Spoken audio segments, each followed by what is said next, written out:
In a world where finance is as powerful as armies, the idea that a young African leader could defy the International Monetary Fund, IMF, the United States, and even former President Donald Trump sounds like something from a thriller.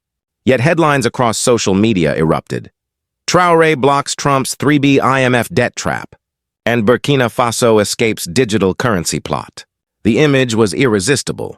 Captain Ibrahim Traoré, in his iconic red beret, standing tall against the world's most powerful players, refusing a $3 billion loan designed to shackle his nation into endless debt, while also resisting a digital currency scheme that could strip Africa of its sovereignty. Millions shared the story, cheering a young leader who dared to say no, but between the viral posts and the hard reality lies a vast gap. Burkina Faso is still heavily indebted. The IMF continues to play a role in its economy, and there is no official record of Trump or any U.S. administration demanding a digital currency-based repayment ultimatum. So why did this story grip so many? The answer lies in Traoré's real defiance, the continent's long struggle with debt and control, and the way digital platforms turn whispers into truth. To understand it, we must peel back the myths and see what Traoré has truly done, what is fabricated, and why this matters for Africa's future. Captain Ibrahim Traoré's political rise is one of the most dramatic in Africa's recent history. Born in 1988, he grew up in a nation battered by poverty, conflict, and foreign influence. By September 2022, he was propelled into the presidency through a coup that ousted Paul-Henri Damiba. At just 34, Traoré became the youngest head of state in the world. From the very first days, he made sovereignty the centerpiece of his message. In public speeches, he declared that Burkina Faso would reclaim its resources, that its gold and future would no longer be written by foreign creditors. His fiery rhetoric resonated deeply with ordinary Burkinabés. After decades of watching mining wealth extracted while citizens struggled with poverty, the promise of taking back control electrified the streets. The context, however, was grim. Burkina Faso is one of the world's poorest nations, locked in a deadly conflict with jihadist insurgents who control large parts of its territory. Nearly 2 million people have been displaced. The economy is fragile, and international lenders, including the IMF and World Bank, remain central to its survival. Traoré understood that public legitimacy in such conditions required bold, symbolic actions. His military fatigues, his refusal to wear Western suits, his choice to ride in open vehicles among cheering crowds, all these visual cues built his image as the leader who belongs to the people, not the elites. He also moved swiftly on the diplomatic front. France, the former colonial power, was told its military presence was no longer welcome. Burkina Faso joined Mali and Niger in creating the Alliance of Sahel States, AES, signaling a new era of regional independence. This shift away from Western alliances toward partnerships with Russia and others only deepened the perception of a revolutionary leader. Thus, when social media claimed he had blocked a 3B IMF debt trap and rejected Trump's digital currency push, it felt entirely believable. Traoré had already positioned himself as the man who says no to the West. His rise was not just political, it was symbolic. He had become the embodiment of Africa's hunger for self-determination. This is where the story gets tricky. While the viral narrative painted Traoré as the man who freed Burkina Faso from a 3B IMF trap, reality paints a more complex picture. Here are the facts. Burkina Faso still owes the IMF and other lenders billions.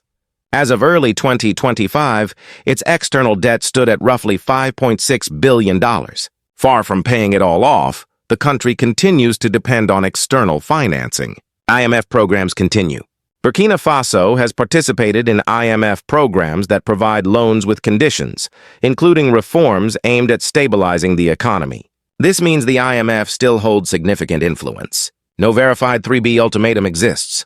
There is no official document, press release, or credible report showing that Trump or the IMF demanded a 3B repayment tied to adopting a U.S.-driven digital currency.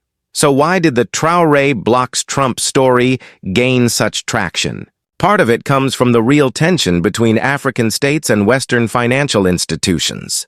For decades, African countries have described IMF loans as debt traps because they come with strict conditions that often hurt ordinary people: austerity, cuts to subsidies, and pressure to open markets to foreign investors.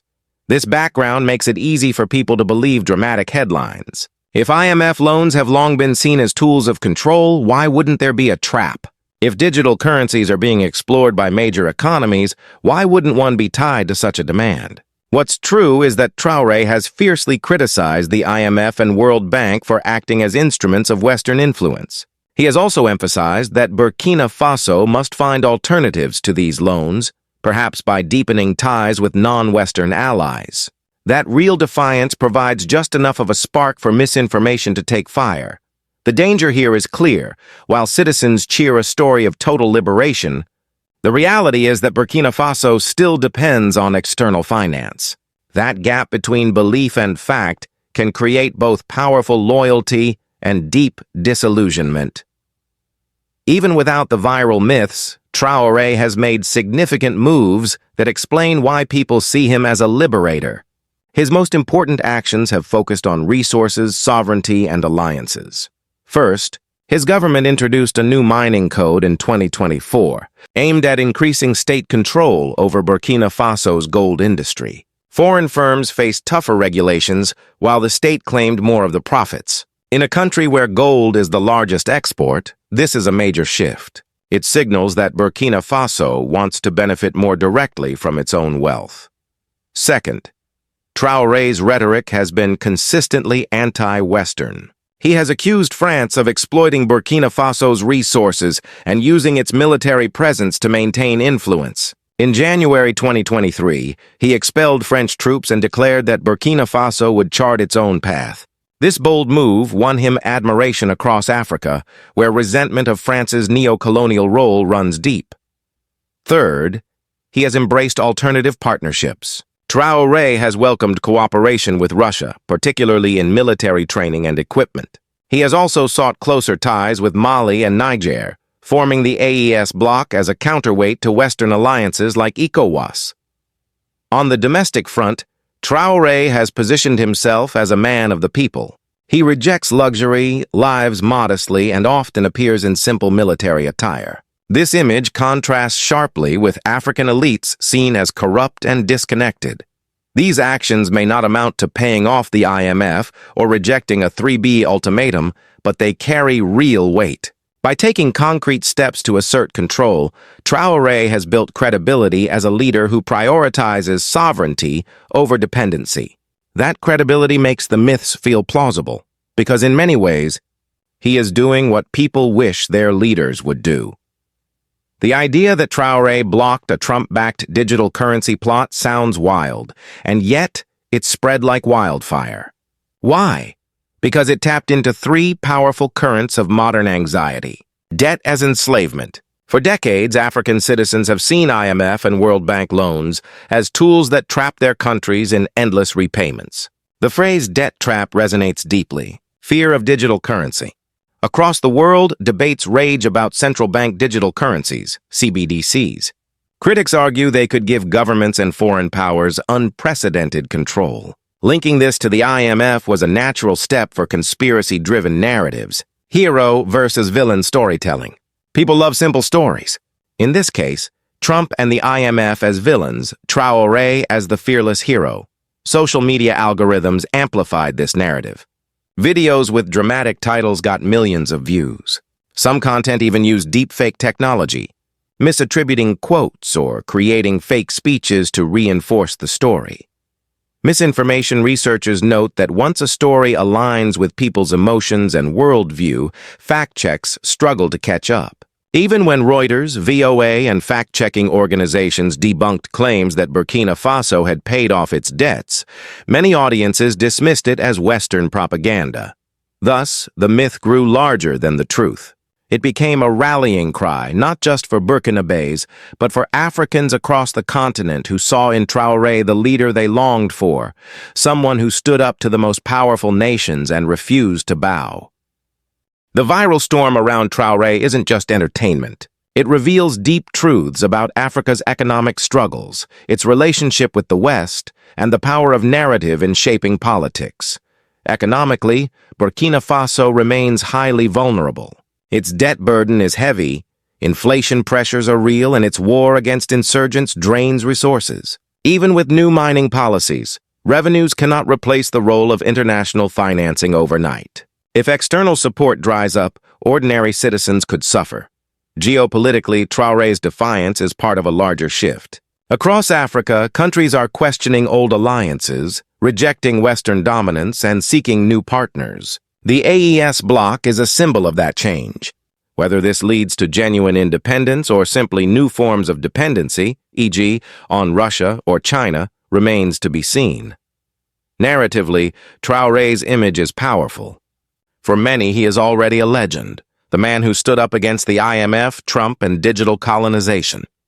That myth, even if untrue, shapes public opinion and gives him legitimacy. But it also creates risks. If citizens believe their country is debt-free while debt actually grows, disillusionment could hit hard. The broader lesson is clear. Africa's fight for sovereignty is not just about economics or politics. It's also about controlling the story. In a digital age, myths can move faster than facts, and sometimes, myths shape reality itself. The story of Captain Ibrahim Traoré blocking Trump's 3B IMF debt trap may not be factually true, but it is symbolically powerful. It reflects the hunger of millions for leaders who will not bow to the West, who will fight for sovereignty, who will defend Africa's gold, land, and dignity. The truth is more complicated. Burkina Faso still owes billions. The IMF is still in play. Digital currency ultimatums do not exist in official records. Yet the myth survives. Because it feels true, this is Africa's boldest answer, not to Trump, but to centuries of financial dependency. A young leader daring to say no, daring to rewrite the script, daring to embody the hope that one day Africa's resources will serve its people first. In the end, myths and facts are colliding in Burkina Faso. The real test is not whether Traoré blocked alone, but whether he can deliver a future where Africa is no longer trapped between creditors, insurgents, and myths. If he succeeds, the legend might not just be viral, and it might become history.